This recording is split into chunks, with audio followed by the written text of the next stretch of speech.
অন্তরে শুধুই মুখে না জান্নাতের আশায় নিবানি মোর খোঁজ খবর আমি কোন জানে। সে আবু বকর দিয়ে দিচ্ছে সব। এবার সোনার বাবারা, দরদি নবী আমার কাঁদতেছে। আবু বকর সিদ্দিক ত্যাগ করলো, সব দিয়ে দিলাম, সেজদা তোলে নাম। হযরতে ওমর এবার বলতেছেন, ওগো আল্লাহর রাসূল, মায়ার নবী গো, ও দয়ার রাসূল, আপনার মায়া ভরা রূপ না দেখলে জীবন শান্তি হয় না, দয়া করে সেজদা তোলেন, আর সইতে পারি না আমি ওমর। আমি আপনার কাল্লা মোবারক কাটতে আসিয়াম, আমি আপনার চেহারা মোবারক দেখে আমি চিন্তা করলাম, এই মানুষ কোনোদিন মিথ্যাবাদী হতে পারে না। আমি ইমানের কলেমা পড়ে মুসলমান হইলাম। আল্লাহু আকবার।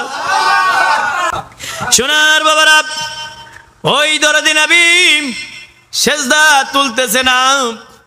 ওমর ফারুক সেজদা তোলার জন্য বিনয় করে কাঁদলো, কিন্তু সেজদা তোলে না।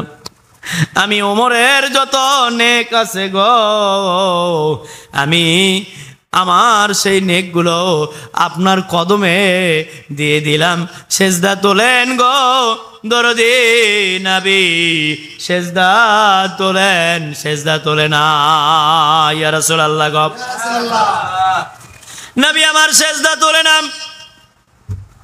বুঝেছি রে, আবু বকর সিদ্দিক ডাক দিয়ে বলে, বুঝেছি রে ভাই, সেজদা উঠবে না, মাকে ডাকতে হবে। ইয়া রাসূলুল্লাহ কও, মাকে ডাকতে হবে রে, মা ফাতেমাকে ডাকতে হবে। ডাকো মা ফাতেমা রে।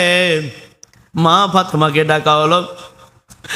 রাসূলকে খুঁজে পাওয়া গেছে অমুক গুহার ভিতরে, তিনি সেজদারত হয়ে আছেন। সেজদায় পড়ে কান্দে উম্মতের ব্যথায় রে। প্রেমের কাছে সব হার মানবে। এবার হযরত ইমাম হাসান আর হুসাইনকে ডাক দিয়ে বলল, এ হাসান হুসাইন রে, আয় রে, তোদের নানাকে পাওয়া গেছে রে, তোদের নানা বাইরে হয়েছে রে, আয় রে, ওখানে সেজদায় পড়ে আমার বাবা উম্মতের ব্যথায় কান্দে। ওই নবীর মুহাম্মদ দরুদ পড়লি না রে, খালি গাদ্দারি করলি আর আশিকে রাসূলের বিরোধিতা করলি রে। একদিন তোদের কেউ কবরে যাইতে হবে। কোন দশা কবরে হবে, এখনো সময় আছে, ভালো হয়ে যাও। নবীর বিরোধিতা করো না, ওলির বিরোধিতা করো না। মা ফাতেমা ডাক দিয়ে বলে ওখানে, ইয়া রাসূলুল্লাহ, নবী গো, ও মায়ার নবী, ও উম্মতের কাঙ্গারি, আমি মা এসছি, যে মাকে একদিন না দেখলে আপনি একদিন না দেখলে ব্যথায় কাঁদতেন গো, সে মা ফাতেমা এসছি গো। সেজদা তোলেন গো দরদি, সেজদা তোলেন, সেজদা তোলে না। দরদি নবী যখন মা খিদা লাগতো যখন বেশি, তখন মা ফাতেমার চেহারার দিকে তাকা থাকতো।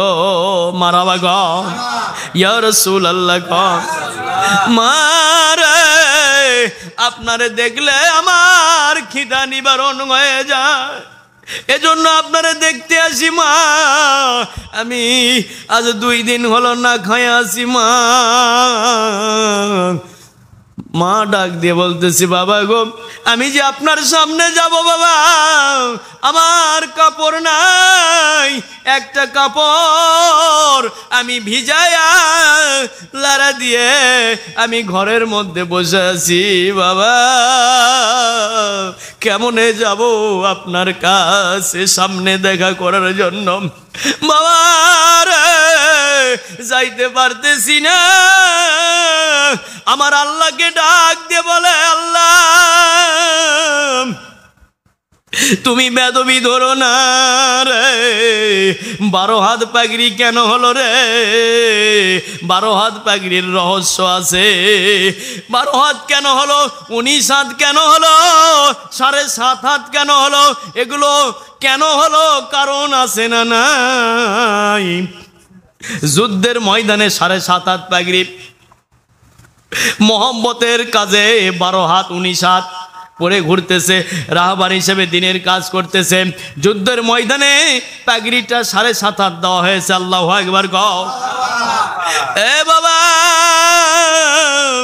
উহুদের ময়দানে 3000 সেনাবাহিনী, 3000 সদস্য আল্লাহ পাক পাঠালো আসমান থেকে। কয় হাজার?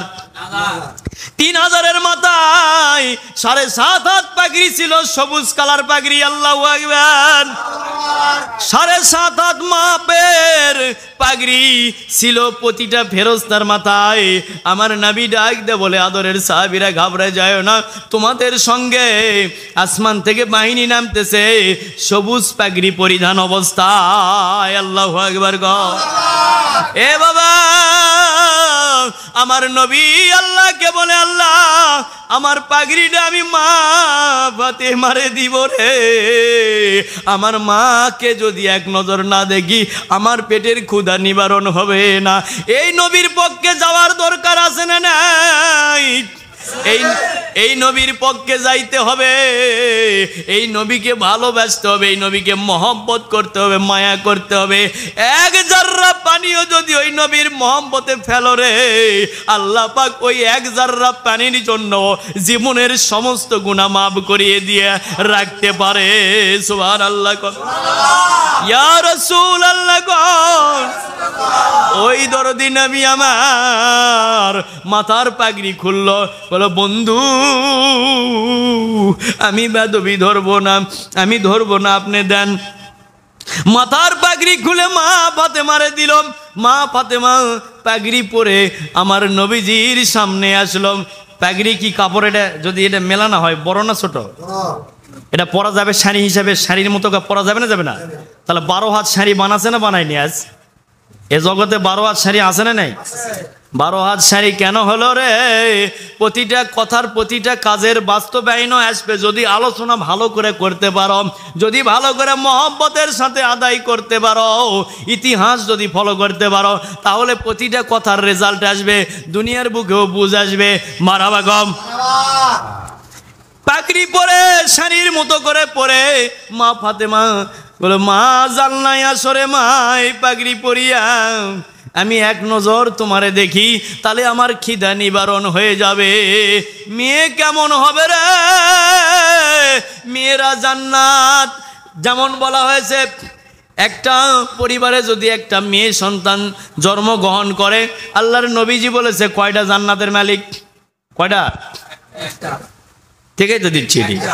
একটা জান্নাত সে পাবে, একটা জান্নাতের মালিক সে হলো। তাহলে সেই মেয়েকে সেই রকম উপযুক্ত হওয়া লাগবে না? লাগবে না? না হলে জাহান্নামে জ্বলবে। নাউজুবিল্লাহ গো। এ বাবা রে, ওই রকম পীরে গেরে মেয়েরাও থাকে ওরকম। যেমন হযরতে বড় পীর সাহেবের মা ওরকম ছিল না? ছিল না? উম্মুল খায়ের ফাতেমা কোনদিন কেউ দেখে নাই। সুবহানাল্লাহ। কোনদিন কেউ দেখে নাই। উম্মুল খায়ের ফাতেমা হযরতে আব্দুল কাদের জিলানীর মা। মা যদি ভালো হবে, সন্তানও ভালো হবে, মাওকে ভালো হতে হবে। আল্লাহু আকবার গো। না হলে জাহান্নামে যাবি। পীরের বউ হও, পীরের ছেলে হও, নবীর বিবি হও, নবীর বউ হও, কোনোটে খাতির চলবে না। যদি অপরাধ করো, শাস্তি সকলের জন্যই বরাদ্দ আছে। আল্লাহর আইন সবার জন্য প্রযোজ্য। আল্লাহ বুঝতে কামেন গপ। আমি তো পীরের বেটা, আমি অপরাধ করলে তো কোনো সমস্যা নাই। ঠিক না? ঠিক। অপরাধ করলে আর কার মোনা বাবা না থামে থেকে কিছুক্ষণ। অপরাধ করলে শাস্তি হবেই। সে পীরের বিবি হও, পীরের সোল বেটা হও, পীরের বেটি হও, পীরের আওলাদ বুনিয়াদ হও, শাস্তি হবেই।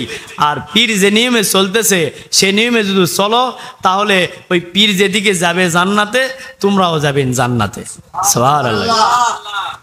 আর পীরের বেলা এনে চলবেন, পীর তো ঝাঁকি ঝঞ্ঝাট বেপর্দা কাজ কারবার এগুলা পীর পছন্দ করে না। নবীজিও পছন্দ করেছে নাকি? করেনি। পীরও পছন্দ করবে না, কারণ নবীজির তরিকাই তো পীরের কাছে আলছে। সুবহানাল্লাহ। পীর তো নতুন করে তরিকা বের করেনি, তরিকা নবীজির কাছ থেকেই সর্দার টু সর্দার, তারপরে ইমাম টু ইমাম, ইমাম টু ইমাম পার হয়ে আসতেছে। সুবহানাল্লাহ। হীন নিদানে নবী সারাওয়ারে কে করিবে তোরে পার, কঠিন মুসিবত কে সুপারিশ করবে, নবী সারা কেউ নাই দরদি রে। আল্লাহ জাব্বার কাহার রূপ ধারণ করিয়া থাকবে কুরসি দেব বসিয়া, রহমাতুল আলামিনকে দেখিয়া আল্লাহ লাগম হইবে রাগরে। ও আমার দোস্ত, ও আমার হাবিবুল্লাহ, কি লাগবে কি বলতেছেন বলেন না।